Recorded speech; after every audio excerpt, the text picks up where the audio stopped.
Assalamualaikum warahmatullahi wabarakatuh. Bismillahirrahmanirrahim. Alhamdulillahirabbil alamin. Wassalatu wassalamu ala Rasulillah wa ala alihi wa ashabihi ajmain. Amma ba'du.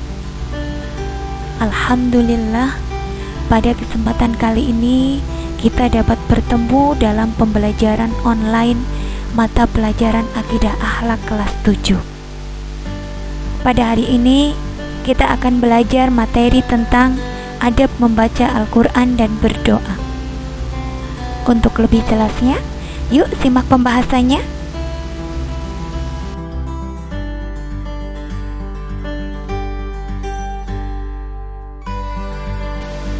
Keutamaan membaca dan mempelajari Al-Quran.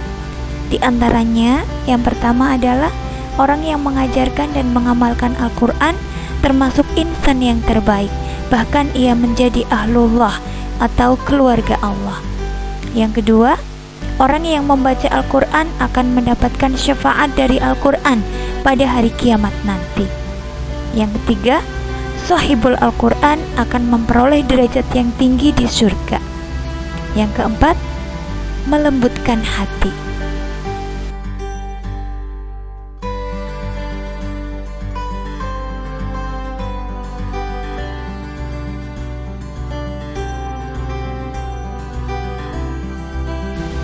Adab-adab membaca Al-Quran. Yang pertama, niat yang ikhlas karena mencari ridho Allah semata. Yang kedua, khusyuk, tenang, dan sopan. Yang ketiga, di tempat yang suci. Yang keempat, membaca doa isti'adzah. Yang kelima, membaguskan suara. Yang keenam, membaca dengan pelan. Yang ketujuh, membaca dengan tartil.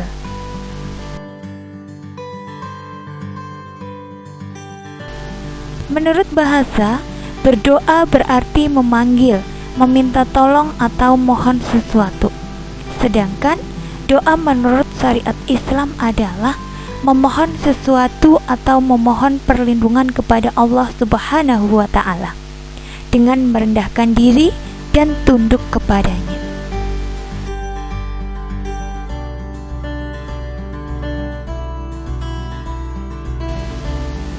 Manfaat berdoa.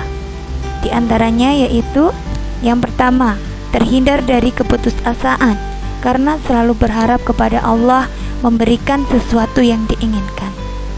Yang kedua, terhindar dari sifat sombong dan takabur karena sesungguhnya tiada kekuatan yang melebihi Allah. Yang ketiga, menjadikan hati menjadi tentram dan tenang. Yang keempat, merasa dekat dengan Allah Subhanahu wa Ta'ala. Yang kelima, Allah menyediakan tempat yang mulia di sisinya.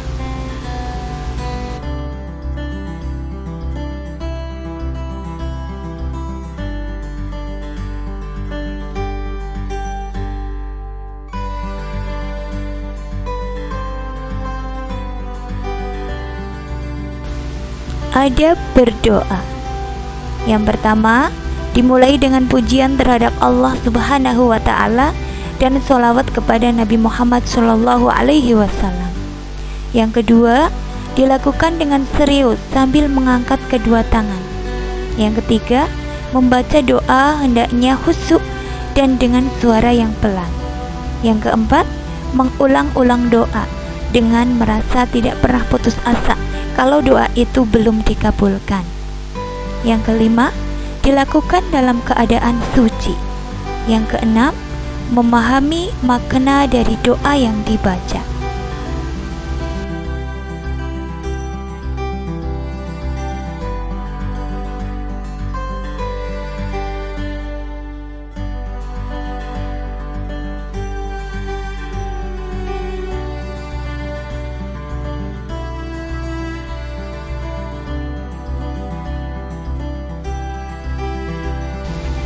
Waktu terbaik untuk berdoa.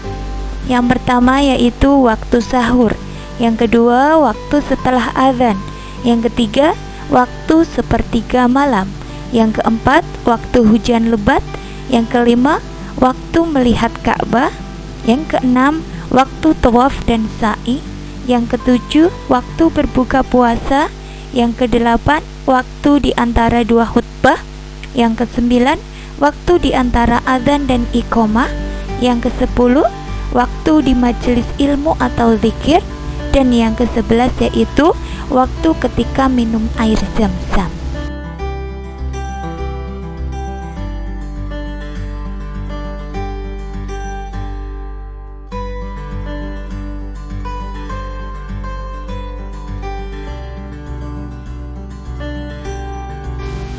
Hari-hari terbaik untuk berdoa. Yang pertama, malam Jumat dan waktu siangnya. Yang kedua, malam hari raya dan waktu siangnya. Yang ketiga, malam Lailatul Qadar. Yang keempat, malam Isra Mi'raj. Yang kelima, malam nisfu Sya'ban.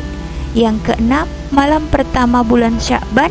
Dan yang ketujuh adalah pada hari Arafah.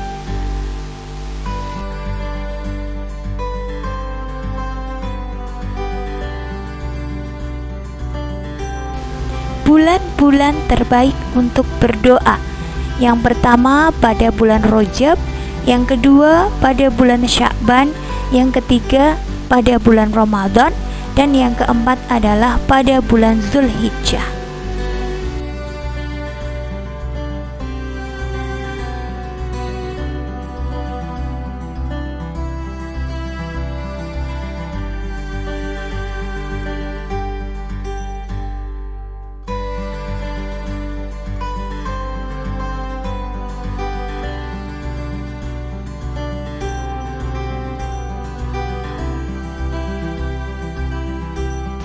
Tempat-tempat terbaik untuk berdoa.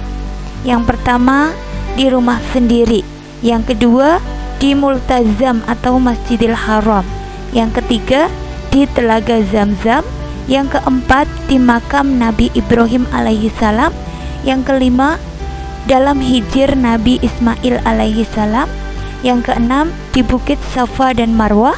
Yang ketujuh, di Raudhah Nabi, yaitu Masjid Nabawi. Yang kedelapan, di tempat-tempat wajib haji, yaitu Mina, Musdalifah, Arafah, dan 3 jumroh. Dan yang kesembilan yaitu di tempat-tempat lain seperti masjid, surau, dan tempat ibadah.